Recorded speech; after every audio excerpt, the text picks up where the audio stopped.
Все вы уже слышали о проекте Nakama Card, ведь это крупнейший коллекционный бот карточек по различным вселенным, которые вы сейчас видите на экране. Моя геройская академия, как самый сложный и проработанный пак, готова затмить вас 450 красочными карточками персонажей и не только. Я вот наконец-то смог заполучить себе моих любимых девочек Урараку и Тогу, мистической редкости серьезного Деку, а также ВЗО, пускай хоть где-то ему будет место. Nakama Card это не только про коллекционирование, а еще и про соревнования с другими игроками, где ты сможешь заполучить себе карту противника. Поэтому если ты еще не выбил своего любимого персонажа, не теряй зря времени и переходи по ссылке в описании и закрепленном комментарии. Не расстраивай всемогущего.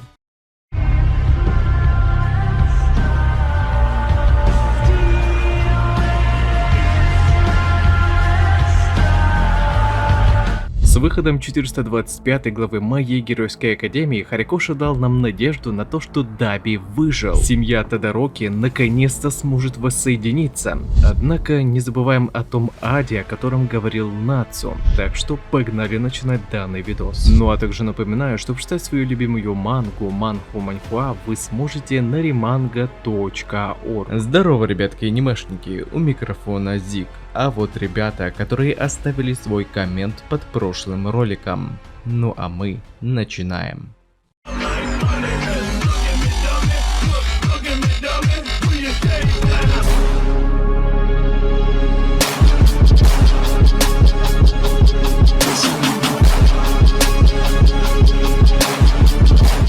О том, что Тоя выжил, стало известно уже в воскресенье вечером, когда вышли официальные сканы на Манга Плюс, где на финальной странице было видно, что во тьме было сокрыто чье-то тело, которое со стопроцентной вероятностью принадлежит поверженному Даби. Хотя об этом мы подозревали еще в прошлый четверг, получив неофициальные сканы 425 главы. И это не только потому, что старатель находился там, но как-никак это весомый фактор. Однако в официальном издании отчетливо было видно, что в капсуле поддержания жизни находился человек, скованный при этом ремнями, дабы он не смог навредить не только своему телу, но и остальным. Так что, объединяя все эти факторы, мы с точностью можем говорить, что это Даби, и он жив. Иначе бы, если бы было обратно, его бы просто не пытались лечить. Вот только я до сих пор нахожусь в шоке от того, что Тоя выжил. Ведь в битве с Энджи Тодороки он по сути настолько выжег свое тело, превратив его буквально в уголек, что это просто не должно быть совместимо с жизнью. Да что уж там, у него в прямом смысле все тело, череп и кости трещали по швам от исходящей от него чрезмерно высокой температуры. И я даже не представляю, как этот жар повлиял на его мозг. Но все же есть несколько причин, почему даже при таких тяжелых ранах Тоя остался в живых. Первое, это то, что Шота, Нацу, Фуюми и Рей совместными усилиями смогли потушить его пылающее пламя и не дали дойти к финальной точке испепеляющего взрыва. А второе и самое основное, что позволило Даби выжить, это пробудившаяся в нем на пороге смерти причуда льда его матери Рей, с помощью которой он понижал температуру своего тела изнутри. То есть Тое удалось сохранить хоть какую-то целостность своих внутренних органов, что и позволило его в конечном счете выжить после такого жуткого сражения. Теперь мы разобрались в том, что в восстановительной капсуле находится Даби и как ему удалось выжить. Но то, что ждет его дальше, как говорил Нацу, это будет настоящий ад, ибо неизвестно пока, насколько сильно повредились внутренние органы Тои. На его лице почти не осталось кожи, зубы оголенные. Неизвестно, как сильно его получится исцелить и останется ли у него зрение, поскольку на некоторых фреймах у Даби были буквально выгоревшие глазницы, хотя вроде бы глаза все же остались на месте, но опять-таки непонятно, в каком они были состоянии и как сильно на его зрение повлияло чрезмерно жаркое пламя. К тому же, как бы мне его не было жаль, ведь история Тои действительно очень печальная, вот только он все же является злодеем и забрал множество жизней невинных людей. И скорее всего общество вот так просто его не простит, и всю оставшуюся жизнь он проведет в заключении как злодей Даби. Однако во всей этой истории есть и хороший конец. Ведь думаю, все заметили, что рядом с телом своего сына в этот момент находился старатель. И это не просто какой-то фрейм, показывающий обстановку после битвы. Хорикоши заложил в нем очень большое значение. Как мы знаем, вся эта история ненависти личности Тои началась с того, что он хотел получить внимание своего отца. И на пике Секота он хотел продемонстрировать старателю то, что у него получилось достичь. Но так и не дождавшись своего отца, Тои не справился со своей причудой и сжег свое тело, после чего его подобрал ВЗО, и уже спустя 3 года он очнулся в одном из медцентров Гараки, подконтрольных антагонисту. В тот момент старший сын семьи Тодороки больше всего хотел увидеть своего отца, о чем нам говорит то, что он сразу же, как покинул это место, направился к своему дому. И теперь Хорикоши создал подобную ситуацию. Тоя снова переживает последствия использования своей причуды. Но сейчас, когда он очнется, он не будет в одиночестве. Ведь Энджи все это время, несмотря на то, что ему также было очень тяжело после битвы, он как истинный отец волнуется и ждет, когда очнется его сын. Возможно, это даже растрогает Тою, поскольку все это время именно этого он и желал. И даже если он теперь считается преступником, это никак не помешает семье Тодороки наконец-то воссоединиться и в конце концов нормально поговорить по душам, чтобы развеять все предубеждения, накопившиеся за все эти годы. И таким образом автор сможет красиво закончить печальную историю семьи Тодороки. Но мне все равно кажется довольно жестоко то, что Хори не дал умереть этому персонажу, и теперь он будет доживать свои дни, страдая от полученных ранений. С одной стороны, это можно посчитать за искупление, а с другой, смерть в его последней битве тоже бы являлась искуплением. Мне хоть и грустно от того, в каком сейчас состоянии Тоя, но я все же рад, что он жив. А как вам новость о том, что Тодороки Тоя выжил? Считаете ли вы, что он должен был умереть, или же вы, как и я, счастливы, что Даби жив? Пишите свои мысли в комментариях. И также не забывайте, что прочитать свою любимую мангу и не только вы сможете на remanga.org.